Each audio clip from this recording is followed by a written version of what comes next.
বিসমিল্লাহির রহমানির রহিম। আজকের এই ঐতিহাসিক তাফসীরুল কোরআন মাহফিলের বাস্তবায়নের লক্ষ্যে আমার অক্লান্ত পরিশ্রম, এত কষ্ট, ত্যাগ, অর্থ ব্যয় করতে হয়, এটা আপনাদের বোঝাতে পারবো না।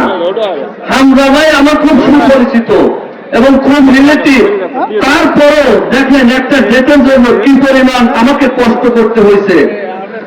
আমি সেই খানপুর, মানে ভাঙুরা খানপুর, ওখানে গেছি, ওখান থেকে ছুটে চলে গেছি সেই আপনি হাদলে, হাদল থেকে ছুটে চলে গেছি কুমিল্লা যায় হামজাদের দর্জি, ওখান থেকে মেরাজলে, ওখান থেকে চলে গেছি হলো সাভার থেকে চলে গেছি নবীগঞ্জ, তবুও আমি ডেট পাই না।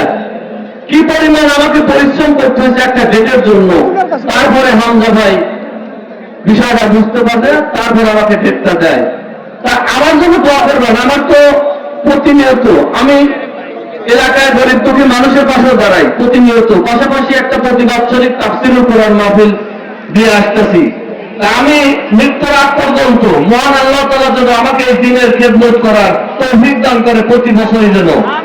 আমি চাইনি, আমি ভাই মন মতো আমি ইসলামের সে আদর্শ নীতিমালা পাইছি বলেই তাকে কিন্তু আমি অ্যাকসেপ্ট করে নিয়েছি, না হলে কিন্তু হতো না এই মাহফিলটা আজকে বাস্তবায়ন।